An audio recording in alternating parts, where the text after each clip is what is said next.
ಎಲ್ರಿಗೂ ನಮಸ್ಕಾರ. ನೀವು ನೋಡ್ತಾ ಇದ್ದೀರಾ ಸುದ್ದಿ ಸಮಯ ನ್ಯೂಸ್ ಚಾನಲ್. ಇದು ಲೋಕಲ್ ಎಕ್ಸ್ಪ್ರೆಸ್. ನಾನು ಮಹರ್ದೊಡ ಕುಳಗಿ.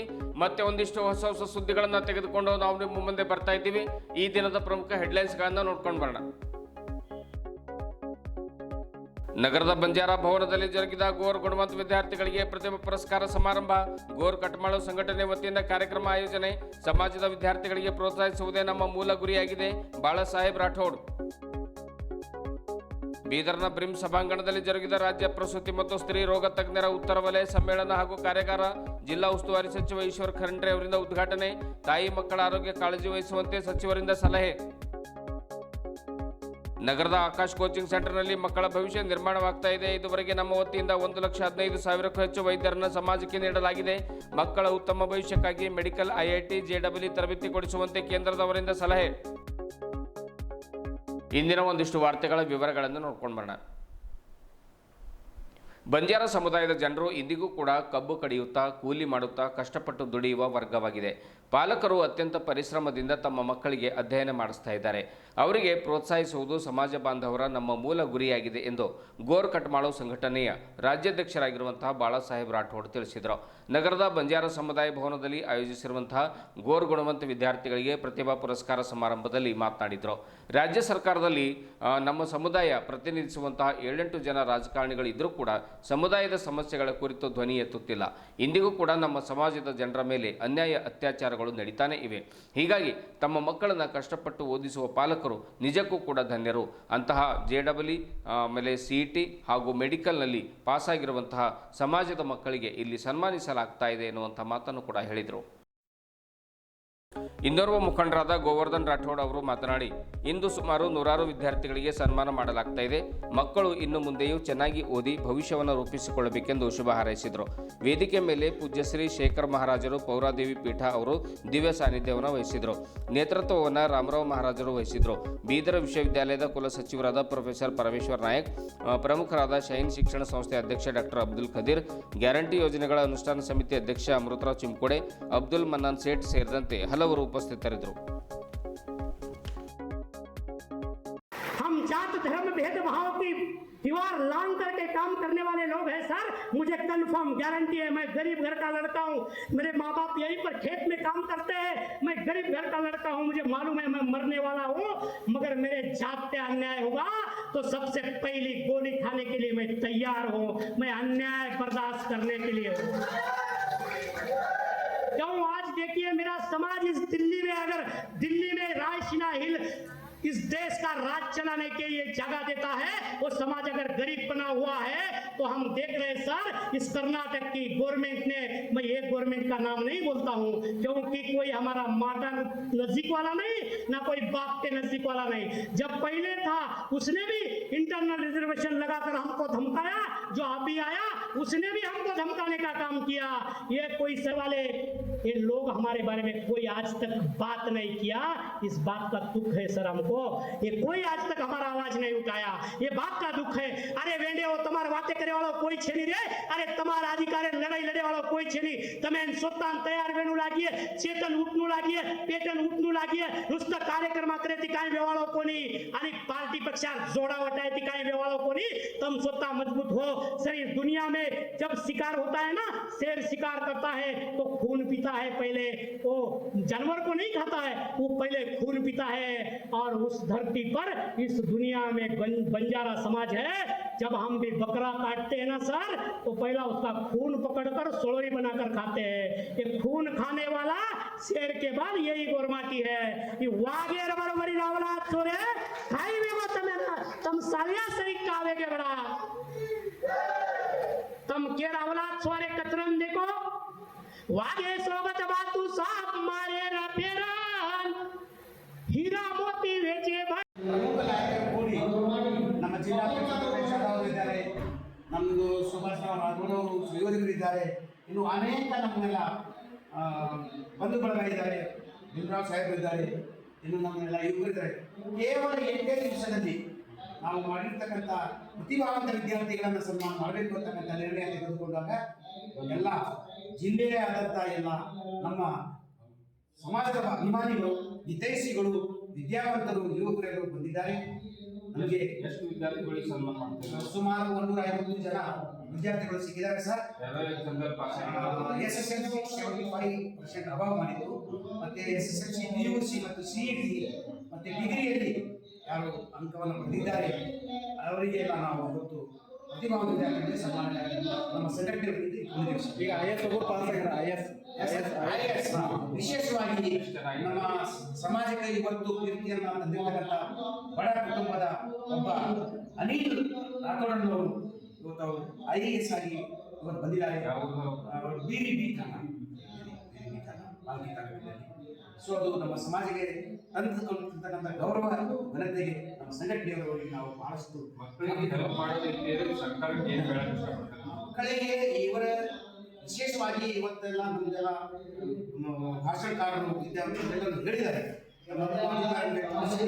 ಯಾಕಂದ್ರೆ ಬಡ ಸಮಾಜ ಆಗಿರೋದ್ರಿಂದ ಸರ್ಕಾರ ವಿಶೇಷವಾದಂಥ ಈ ಸಮಾಜದ ವಿದ್ಯಾರ್ಥಿಗಳ ಮೇಲೆ, ಪ್ರತಿಭಾವಂತ ವಿದ್ಯಾರ್ಥಿಗಳ ಮೇಲೆ ವಿಶೇಷವಾದಂಥ ಕಾಳಜಿಯನ್ನು ತಗೊಳ್ಬೇಕು ಮತ್ತು ಅವರ ಜೀವನದಲ್ಲಿ ಶೈಕ್ಷಣಿಕವಾಗಿ ಪ್ರಬಲ ಮಾಡುವಂಥ ಕಾರ್ಯಕ್ರಮವನ್ನು ಹಮ್ಮಿಕೊಳ್ಳಬೇಕು ಅಂತಕ್ಕಂಥದ್ದು ನಮ್ಮ ಸರ್ಕಾರಕ್ಕೆ ಬೇಡಿಕೆ ಇದೆ ಸರ್. Thank you. ಪ್ರಸೂತಿ ಹಾಗೂ ಸ್ತ್ರೀರೋಗ ತಜ್ಞರು ತಾಯಿ ಹಾಗೂ ಮಕ್ಕಳ ಆರೋಗ್ಯದ ಬಗ್ಗೆ ಹೆಚ್ಚು ಕಾಳಜಿಯನ್ನು ವಹಿಸಬೇಕು ಎಂದು ಜಿಲ್ಲಾ ಉಸ್ತುವಾರಿ ಸಚಿವ ಈಶ್ವರ್ ಖಂಡ್ರೆ ಹೇಳಿದರು. ಇಲ್ಲಿಯ ಬೀದರ್ ವೈದ್ಯಕೀಯ ವಿಜ್ಞಾನಗಳ ಸಂಸ್ಥೆ ಸಭಾಂಗಣದಲ್ಲಿ ಹಮ್ಮಿಕೊಳ್ಳಲಾಗಿರುವಂತಹ 2 ದಿನಗಳ ರಾಜ್ಯ ಪ್ರಸೂತಿ ಮತ್ತು ಸ್ತ್ರೀರೋಗ ತಜ್ಞರ ಉತ್ತರ ವಲಯ ಸಮ್ಮೇಳನ ಹಾಗೂ ಕಾರ್ಯಾಗಾರವನ್ನು ಉದ್ಘಾಟಿಸಿ ಅವರು ಮಾತನಾಡಿದರು. ಸರ್ಕಾರಿ ಆಸ್ಪತ್ರೆಗಳ ವಿಭಾಗಗಳಲ್ಲಿ ಪ್ರಸೂತಿ ಹಾಗೂ ಸ್ತ್ರೀರೋಗ ತಜ್ಞರ ವಿಭಾಗದ ಪಾತ್ರ ಬಹಳ ಮಹತ್ವದ್ದಾಗಿದೆ. ತಾಯಿ ಮಗುವಿನ ಸುರಕ್ಷತೆ ಹಾಗೂ ರಕ್ಷಣೆಯ ಗುರುತರ ಜವಾಬ್ದಾರಿ ಈ ವಿಭಾಗದ ಮೇಲಿದೆ ಎಂದು ತಿಳಿಸಿದರು. ಆರೋಗ್ಯವಿದ್ದರೆ ಎಲ್ಲವೂ ಇದ್ದ ಹಾಗೆ. ಸದ್ಯ ಸದೃಢ ಆರೋಗ್ಯ ಕಾಯ್ದುಕೊಳ್ಳಲು ಜೀವನ ಶೈಲಿ ಹಾಗೂ ಆಹಾರ ಪದ್ಧತಿಯಲ್ಲಿ ಬದಲಾವಣೆ ಮಾಡಿಕೊಳ್ಳಬೇಕಾದ ಅಗತ್ಯವಿದೆ ಎನ್ನುವಂಥ ಮಾತನ್ನು ಕೂಡ ಹೇಳಿದರು. ಸಮ್ಮೇಳನವು ಪ್ರಸೂತಿ ಹಾಗೂ ಸ್ತ್ರೀರೋಗ ತಜ್ಞರ ಕ್ಷೇತ್ರದಲ್ಲಿನ ಹೊಸ ಬದಲಾವಣೆಗಳ ಮೇಲೆ ಬೆಳಕು ಚೆಲ್ಲಲಿದೆ.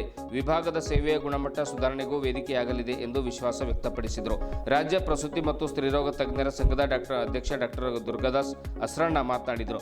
ಪೌರಾಡಳಿತ ಹಾಗೂ ಸಚಿವ ರಹೀಂ ಖಾನ್, ಸಂಸದ ಸಾಗರ್ ಖಂಡ್ರೆ, BDA ಅಧ್ಯಕ್ಷ ಬಸವರಾಜ್ ಜಾಬಶೆಟ್ಟಿ, ಜಿಲ್ಲಾ ಗ್ಯಾರಂಟಿ ಅನುಷ್ಠಾನ ಪ್ರಾಧಿಕಾರದ ಅಧ್ಯಕ್ಷ ಅಮೃತರಾವ್ ಚಿಮ್ಕೋಡೆ, ವೈದ್ಯಕೀಯ ಶಿಕ್ಷಣ ನಿರ್ದೇಶನಾಲಯದ ನಿರ್ದೇಶಕಿ ಡಾಕ್ಟರ್ ಶ್ವೇತಾ ರಾಠೋಡ್, ಜಿಲ್ಲಾಧಿಕಾರಿ ಶಿಲ್ಪಾ ಶರ್ಮಾ, ಜಿಲ್ಲಾ ಪಂಚಾಯತ್ ಕಾರ್ಯನಿರ್ವಹಣಾಧಿಕಾರಿ ಡಾಕ್ಟರ್ ಗಿರೀಶ್ ಬೋಧೋಲೆ, ಬ್ರಿಮ್ಸ್ ಮುಖ್ಯ ಆಡಳಿತಾಧಿಕಾರಿ ಸುರೇಖಾ, ಆಮೇಲೆ ನಿರ್ದೇಶಕ ಡಾಕ್ಟರ್ ಶಿವಕುಮಾರ್ ಶೆಟ್ಕರ್, ಪ್ರಮುಖರಾದ ಡಾಕ್ಟರ್ ಬಸವರಾಜ್ ಪಾಟೀಲ್ ಅಷ್ಟೂರ್, ರಾಜ್ಯ ಪ್ರಸೂತಿ ಮತ್ತು ಸ್ತ್ರೀರೋಗ ತಜ್ಞರ ಸಂಘದ ಬೀದರ್ ಘಟಕದ ಅಧ್ಯಕ್ಷೆ doctor Uma Deshmukh, doctor Chandrakant Gudge, doctor Shobha Bembalagi, ಜಿಲ್ಲಾ ಆರೋಗ್ಯ ಮತ್ತು ಕುಟುಂಬ ಕಲ್ಯಾಣಾಧಿಕಾರಿ ಡಾಕ್ಟರ್ ಧ್ಯಾನೇಶ್ವರ್ ನಿರ್ಗುಡೆ, ರಾಜ್ಯ ಪ್ರಸೂತಿ ಮತ್ತು ಸ್ತ್ರೀರೋಗ ತಜ್ಞರ ಸಂಘದ ಬೀದರ್ ಘಟಕದ ಕಾರ್ಯದರ್ಶಿ ಡಾಕ್ಟರ್ ಸವಿತಾ ಎಸ್ ಬಡಿಗೇರ್, ಸಂಘಟನಾ ಕಾರ್ಯದರ್ಶಿ ಡಾಕ್ಟರ್ ಹೇಮಲತಾ ಪಾಟೀಲ್ ಮತ್ತಿತರರು ಹಾಜರಿದ್ದರು.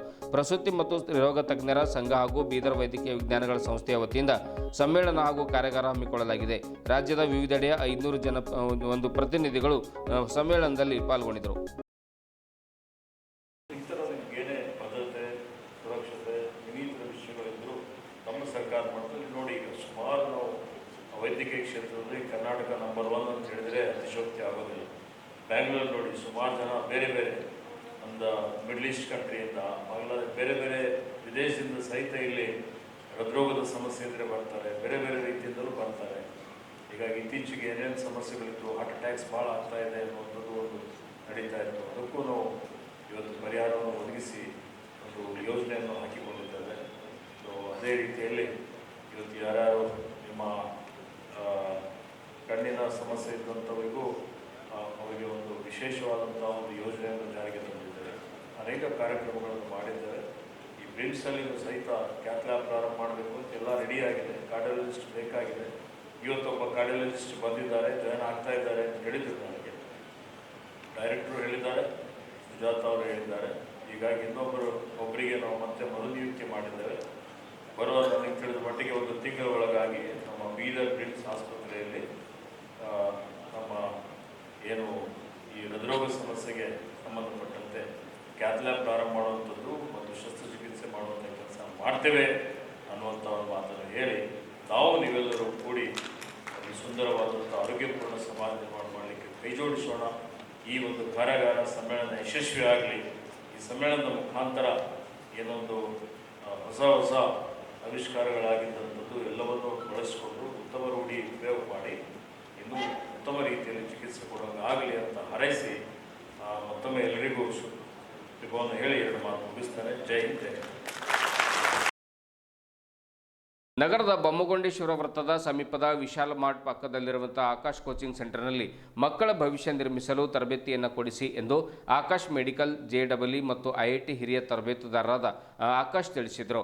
ಇದುವರೆಗೆ ನಮ್ಮ ತರಬೇತಿ ಕೇಂದ್ರದ ವತಿಯಿಂದ ಮೆಡಿಕಲ್ ವಿಭಾಗಕ್ಕೆ ಒಟ್ಟು 1,15,000ಕ್ಕೂ ಹೆಚ್ಚು ವೈದ್ಯರನ್ನು ನೀಡಲಾಗಿದೆ. ಉತ್ತಮ ಮತ್ತು ಹಿರಿಯ ನುರಿತ ತರಬೇತುದಾರರು, ಶಿಸ್ತು ಮತ್ತು ಎಲ್ಲ ರೀತಿಯ ಸೌಕರ್ಯಗಳು ಇಲ್ಲಿವೆ. ಬೆಳಿಗ್ಗೆ 10ರಿಂದ ಸಾಯಂಕಾಲ 5 ಗಂಟೆವರೆಗೆ ತರಬೇತಿಯನ್ನು ನೀಡಲಾಗ್ತಾ ಇದೆ. JEE ಮತ್ತು ಮೆಡಿಕಲ್ IIT ತರಬೇತಿ ನೀಡಲಾಗುತ್ತಿದ್ದು, ಕೆಲವರು 2 ವರ್ಷ, ಇನ್ನು ಕೆಲವರು ಒಂದೇ ವರ್ಷದಲ್ಲಿ ತರಬೇತಿಯನ್ನು ಪಡೆದುಕೊಂಡು ತೇರ್ಗಡೆಯಾಗಿದ್ದಾರೆ. ಆದ್ದರಿಂದ ನಗರದ ಜನತೆ ತಮ್ಮ ಮಕ್ಕಳಿಗಾಗಿ ನಮ್ಮ ಉತ್ತಮ ಒಂದು ತರಬೇತಿ ಕೇಂದ್ರದ ಸದುಪಯೋಗ ಪಡೆದುಕೊಳ್ಳಬೇಕೆಂದು ಕೇಂದ್ರದ ಮುಖ್ಯಸ್ಥರು ಸುದ್ದಿಗಾರರೊಂದಿಗೆ ಮಾತನಾಡಿ ತಿಳಿಸಿದರು. Senior physics faculty Bidar branch Aakash में हूँ। जैसा आप सभी को मालूम ही है कि आकाश की जो लेगेसी है लास्ट 36 ईयर से कंटिन्यूसली बहुत ही शानदार रिजल्ट पूरे देश में दे रहे हैं आकाश वाले। इस बार का रिजल्ट अगर हम नीट का देखते हैं तो टॉप 10 स्टूडेंट्स में से 5 स्टूडेंट केवल और केवल आकाश से थे। टॉप 10 स्टूडेंट्स में से 5 स्टूडेंट्स। और उसके बाद अगर हम यहाँ बीदर की बात करूँ तो मैं भी पिछले 21 ईयर से कंटिन्यूसली नीट और JEE की फैकल्टी हूँ, फिजिक्स फैकल्टी हूँ। तो ये नीट बीदर वाले स्टूडेंट्स के लिए बहुत ही सौभाग्य की बात है कि यहाँ पर जो है उनको सीनियर फैकल्टी पूरे कंट्री से हैं। ऐसा नहीं कि केवल लोकल की सारी फैकल्टीज बाहर से आई हुई हैं, तो वो इस चीज़ का बहुत फ़ायदा उठा सकते हैं। हमारा जो एकेडमिक प्लान जो रहता है बच्चों के लिए वो सुबह 10 बजे से लेके शाम के 8 बजे तक जो है रिपीटर बच्चों के लिए रहता है। और जो है जो रेगुलर बच्चे हैं जो ऑलरेडी कहीं स्कूल में एडमिशन ले रखे हैं उनके लिए हमारा प्रोग्राम शाम को 5 बजे से लेकर 8 बजे तक का रहता है। अगर बच्चे की उधर छुट्टी रहती तो वो यहाँ कभी भी आके स्टडी आर हम लोगों के कंटिन्यूस चलते रहते हैं। हमारी फैकल्टी यहाँ पर अवेलेबल रहती है सुबह 10 बजे से लेकर रात के 8 बजे तक। वो उनको किसी भी तरह के डाउट्स होते हैं हमारी फैकल्टी पूरे सपोर्ट करती है। मैं भी उसमें शामिल हूँ जो है यहाँ पर। और हमारे पास इस बार नीट रिपीटर के बहुत अच्छे बच्चे आए हैं और उसका रिज़ल्ट डेफिनेटली अगली साल बीदर में एक शानदार रिज़ल्ट हम पेश करेंगे बीदर वालों के लिए। और हम जो है यहाँ पर जो बच्चों को जो लगा के रख रहे हैं मेहनत में, उनकी मेहनत डेफिनेटली अगली साल जो है रंग लाएगी। और यहाँ के हम एकेडमिक की बात करें, जो हमारा स्टडी मटेरियल है वो अपने आप में बहुत बेहतरीन स्टडी मटेरियल है दोनों के लिए, चाहे वो JEE के एस्पिरेंट्स हों चाहे वो नीट के एस्पिरेंट्स हों। स्टडी मटेरियल अपने आप में बहुत शानदार मटेरियल है, जिसकी वजह से जिसका जो अगर शानदार है तो वो हमें जो रिज़ल्ट के रूप में रिफ्लेक्ट होता है। जैसा हम देख रहे हैं पिछले कई सालों से हमारी जो है AIR1 नीट में तो कंटिन्यूसली आ ही रही है। जो AI टॉप 10 में हमेशा हमारे स्टूडेंट ने जो है अपना नंबर दर्ज किया है। और यहाँ पर जो है बीदर के लिए मैं बात करूँ तो हमारा जो मैनेजमेंट है काफ़ी सपोर्टिव है। और हमारा मेन पर्पज़ इस समय जो है वो बच्चों का रिज़ल्ट लेके आना है बीदर में। और हम उसके लिए हमें कुछ भी करना पड़े हम बच्चों को पूरी तरह से जो है इतना मेहनत करवा रहे हैं कि वो जो है किसी भी हालत में यहाँ पर रिज़ल्ट अच्छा लेके आएंगे नेक्स्ट ईयर। Thank you. मेरा नाम डॉक्टर संदीप कुमार जैन है। अभी आपका जो आकाश का नेशनल एग्जाम है, हाँ, जो आपके पास चल रहा है जो कोचिंग क्लास हाँ, उसके लिए क्या बनेगा? उसके लिए एक जो कई बार क्या होता है कि हम जैसे छोटी जगह हैं पूरे देश के अंदर, कुछ बच्चों को रिसोर्सेज की कमी रहती है, कुछ को फाइनेंशियली प्रॉब्लम रहती है, तो उनके लिए जो आज का दिन जो मुझे कहना चाहिए कि आकाश में ये बहुत ही मतलब आकाश के इतिहास में बहुत ही महत्वपूर्ण दिन होता है आज का दिन। क्योंकि आज के दिन ही जो एंथे नाम का जो एग्ज़ाम है वो लॉन्च हुआ था। ये उन बच्चों, वैसे तो ये सभी बच्चों के लिए, पर स्पेशली इसका बेनिफिट वो बच्चे ज़रूर उठा सकते हैं जिनकी फाइनेंशियल कंडीशन बहुत ख़राब है। तो उनको नेशनल लेवल का कंपटीशन मिलेगा और इसमें उनको 100% तक की स्कॉलरशिप अवेलेबल है उनकी जो है। तो उससे हम जो जैसे भी कहना चाहिए कि जिनको रिसोर्सेज नहीं अवेलेबल हैं वो बच्चे इस टेस्ट का डेफिनेटली पूरा फ़ायदा उठा सकते हैं और उसमें उनको फाइनेंशियल प्रॉब्लम नहीं आएगी। तो इसकी डेट क्या है सर? एग्जाम है उसकी डेट क्या है? वो जो है अक्टूबर में होगा, 4 से 12 अक्टूबर के बीच में।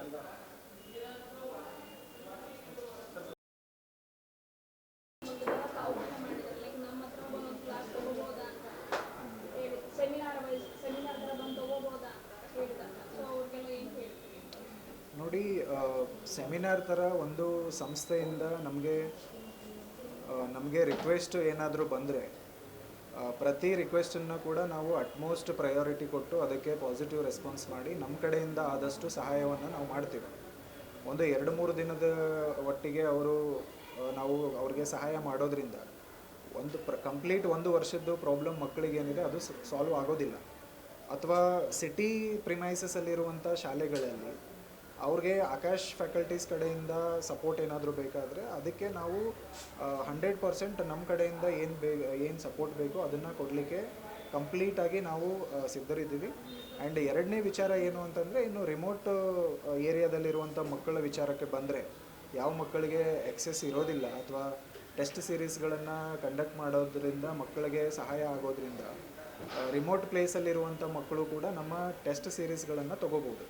ತುಂಬ ಇಂಪಾರ್ಟೆಂಟ್ ವಿಚಾರ ಏನು ಅಂದರೆ, ಆಕಾಶ್ ಯಾಕೆ ಇಷ್ಟೊಂದು ಸಕ್ಸಸ್ಫುಲ್ ಆಗಿದೆ ಅನ್ನೋದಕ್ಕೆ ಪ್ರತಿ ವಾರ ನಾವು ಏನು ಭಾನುವಾರದ ದಿನ ಮಕ್ಕಳಿಗೆ ಟೆಸ್ಟ್ ಸೀರೀಸ್ಗಳನ್ನು ಕಂಡಕ್ಟ್ ಮಾಡ್ತೀವಿ, ಆ ಟೆಸ್ಟ್ ಸೀರೀಸಲ್ಲಿ ಬರುವಂಥ ಪ್ರಶ್ನೆಗಳು ಏನಿದೆ ಅದು ನಮ್ಮದೇ ಆದಂಥ ರಿಸರ್ಚ್ ಆ್ಯಂಡ್ ಡೆವಲಪ್ಮೆಂಟ್ ಟೀಮಲ್ಲಿ 550ಗಿಂತ ಜಾಸ್ತಿ ಫ್ಯಾಕಲ್ಟೀಸ್ಗಳು ಆ ಎಕ್ಸಾಮಿನೇಷನ್ ಕಂಡಕ್ಟ್ ಮಾಡಲಿಕ್ಕೆ ಅಥವಾ ಆ ಪ್ರಶ್ನೆ ಪತ್ರಿಕೆಯನ್ನು ತೆಗಿಲಿಕ್ಕೆ ತುಂಬ ಸ್ಟ್ರಗಲ್ ಮಾಡಿ ಆ ಥರ ಒಂದು ಒಳ್ಳೆ ರೀತಿಯಾದಂಥ ಪ್ರಶ್ನೆ ಪತ್ರಿಕೆಗಳನ್ನು ರೆಡಿ ಮಾಡ್ತಾರೆ ಹೌದು ಅನ್ನೋದಕ್ಕೆ ನಾನು ಕಾರಣ ಹೇಳ್ತೀನಿ.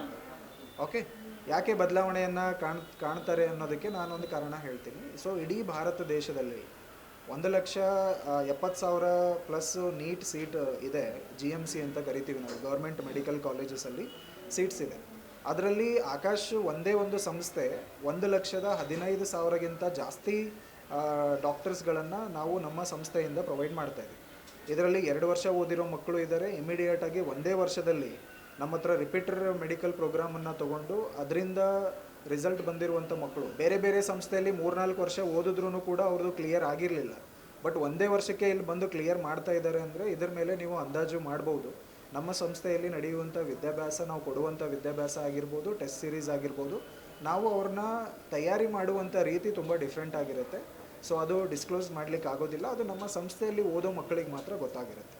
ಸರಿನಾ?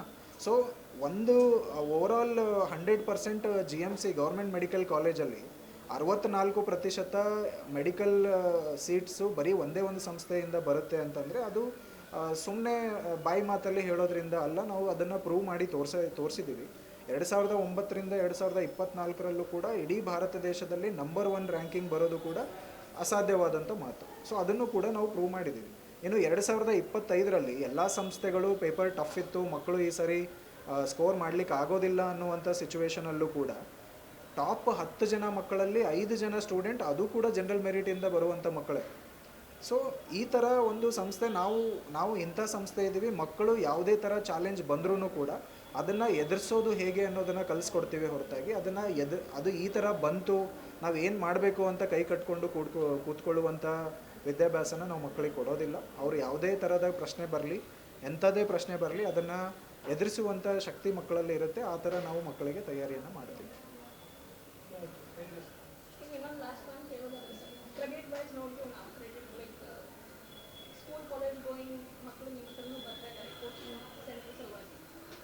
ಅವರು ಒಂದು ವೇಳೆ ಹಾಗೆ ಒಳ್ಳೆ ರ್ಯಾಂಕಿಂಗ್ ಪಡೆದ ತಕ್ಷಣ ಕ್ರೆಡಿಟ್ ಕಾಲೇಜ್ ಅಥವಾ ಸ್ಕೂಲ್, ಆಯಾ ಸ್ಕೂಲ್ ಇರ್ಬೋದು, ಆಯಾ ಕಾಲೇಜ್ ಇರ್ಬೋದು, ಅವ್ರ ಸ್ಕೂಲ್ಗಳಿಗೆ ಕೊಟ್ಕೊಳ್ತಾರೆ.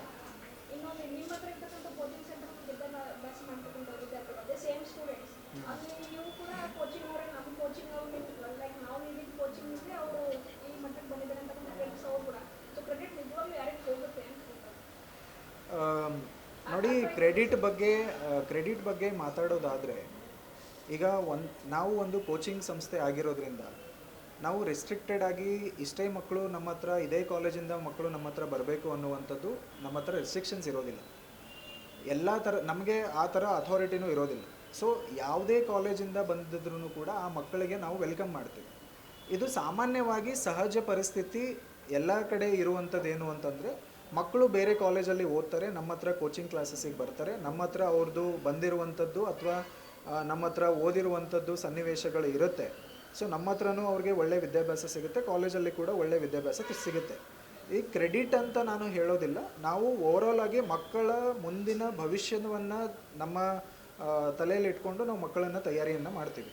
ನಮಗೆ ಗೊತ್ತಿದೆ ಕ್ರೆಡಿಟ್ ತೊಗೊಳ್ಳುವಂಥ ಸಂಸ್ಥೆ ಆಗಿದ್ದರೆ ಒಂದು 4-5 ರಿಸಲ್ಟ್ ಕೊಟ್ಟು ಕ್ರೆಡಿಟ್ ತೊಗೊಳ್ಬೋದಾಗಿತ್ತು. ಬಟ್ ಇದು ಪ್ರೂವನ್ ರೆಕಾರ್ಡ್ ಇದೆ ಆಲ್ ಓವರ್ ಇಂಡಿಯಾದಲ್ಲಿ ಎಲ್ಲ ಸಂಸ್ಥೆಗಳಿಗಿಂತನೂ ನಾವು ಒಳ್ಳೆಯ ರೀತಿಯಾದಂಥ ರಿಸಲ್ಟ್ಸ್ ಕೊಡ್ತಾ ಇದ್ದೀವಿ.